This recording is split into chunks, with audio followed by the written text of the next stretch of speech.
नमस्कार। तो साथियों, आज हम जानेंगे बिजली की आग और बचाव, इलेक्ट्रिक फायर एंड प्रिवेंशन की आग लगने में क्या क्या चीज़ जरूरी होती है, किस किस कारण से आग लगती है हमारे इलेक्ट्रिक सर्किट में। चलिए जानते हैं। आग आग वह क्रिया है जिसमें उष्मा चिंगारी के रूप में उत्पन्न होती है, आग कहलाती है। आग लगने में सहायक तीन वस्तुओं की आवश्यकता होती है: heat, fuel and oxygen. Heat यानी उष्मा, फ्यूल यानी ईंधन और O2 मतलब होता है ऑक्सीजन। ठीक है, इन तीनों में किसी भी एक को हटाकर आग पर काबू पाया जा सकता है। तो साथियों, आग मतलब कि जो आग होती है, आपको पता है, उसे जलने के लिए इन तीनों की आवश्यकता होती है। अगर हम इन तीनों में से किसी एक पे भी काबू पा लेते हैं तो हम आग को बुझा सकते हैं। जैसे कि आप देख पा रहे हैं, इसमें फायर ट्रायंगल जो बना हुआ है O2 हीट एंड फ्यूल का दिख रहा है। ठीक है, आगे देखिएगा। बिजली की आग के कारण, बिजली की आग के निम्नलिखित कारण है, मतलब कि बिजली किस किस कारणों से लगती है। तो देखिएगा, इसमें फर्स्ट पॉइंट है शॉर्ट सर्किट। किसी बिजली के सर्किट में फेज तार, लायु तार, हॉट एयर, गर्म तार जिसको बोला जाता है, जो क्या होता है, रेड कलर का होता है, और न्यूट्रल तार जिसको कोल्ड तार, ठंडा तार, जिसका कलर क्या होता है, ब्लैक कलर का होता है, के सीधे संपर्क में आ जाने के कारण उत्पन्न हुई चिंगारी से आग लग सकती है। तो साथियों, अगर फेस न्यूट्रल दोनों एक साथ मिल जाते हैं तो वहाँ पे क्या होता है, शॉर्ट सर्किट होता है। ऐसा क्यों होता है? क्योंकि वहाँ पे रेजिस्टेंस का मान 0 हो जाता है और करंट का मान इन्फिनिटी हो जाता है। ठीक है, आगे देखिएगा। ओवरलोडिंग, इंसुलेटेड केबल में अधिक लोड होने के कारण केबल की क्षमता में अधिक करंट बहने के कारण, मतलब जो केबल होती है उसकी क्षमता से अधिक करंट बहने के कारण उसका इंसुलेशन पिघल जाता है और इसके परिणाम स्वरूप आग लग सकती है। नेक्स्ट पॉइंट है तीसरा नंबर, ढीले कनेक्शन, लूज कनेक्शन। किसी जीवित लायु सर्किट में ढीले कनेक्शन होने के कारण चिंगारी उत्पन्न होती है, जिसके परिणाम स्वरूप उसमें उष्मा उत्पन्न हो जाती है। अगर यह चिंगारी लगातार बनी रहे तो उसमें और अधिक उत्पन्न हो जाती है, जिसके कारण आग लग सकती है। नेक्स्ट है चौथा पॉइंट, गलत कनेक्शन, रॉन्ग कनेक्शन। अगर बिजली मिस्त्री द्वारा गलत कनेक्शन किए जाने के कारण भी आग लग सकती है। नेक्स्ट पॉइंट है सही वोल्टेज का न होना, इनकरेक्ट वोल्टेज।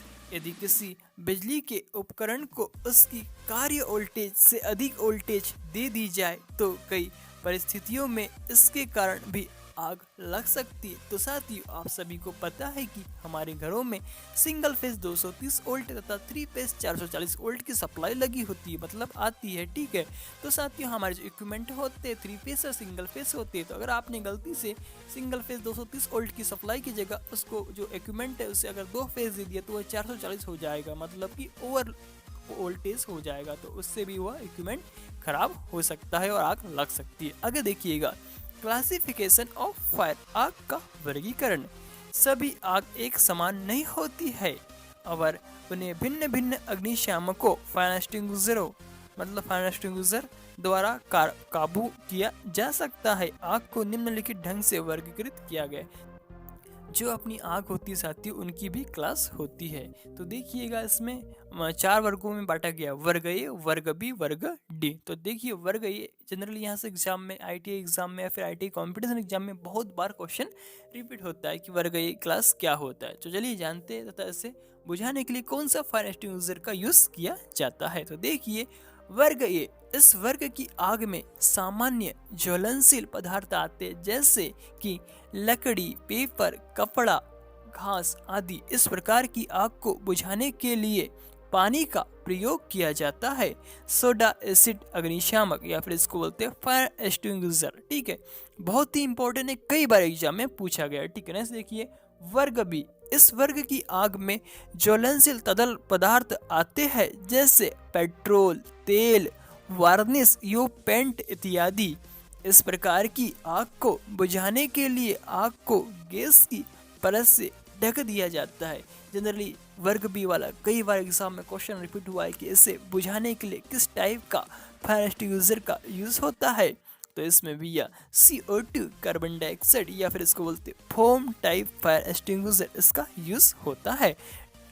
नेक्स्ट देखिए वर्ग सी, इस वर्ग की आग में गैसों में लगी आग, LPG गैस चूल्हा में लगी आग आदि, ठीक है।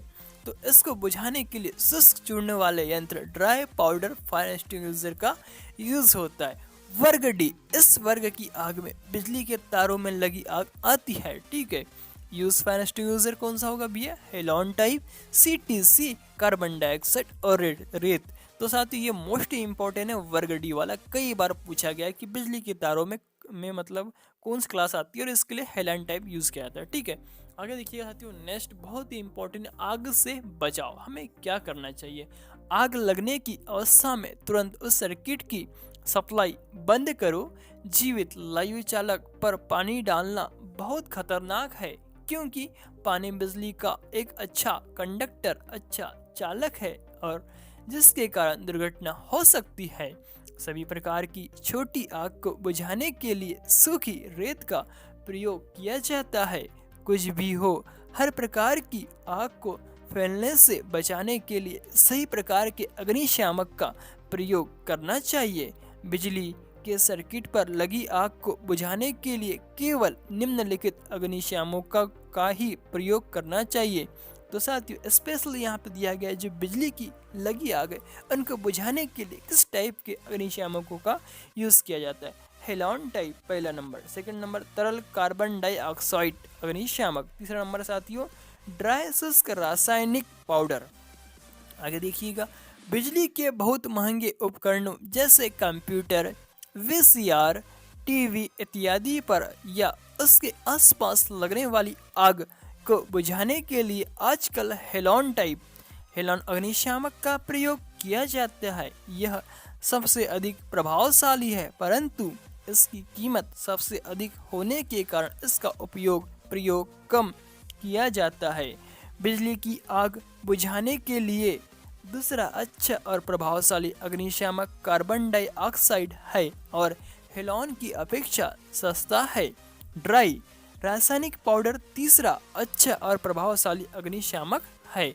आगे देखिएगा नेक्स्ट इसमें क्या बोला जा रहा है, यह बाकी दोनों अग्निशामकों की अपेक्षा सस्ता है। इसका प्रयोग महंगे उपकरणों जैसे कंप्यूटर, VCR, TV आदि पर लगी आग में न करे।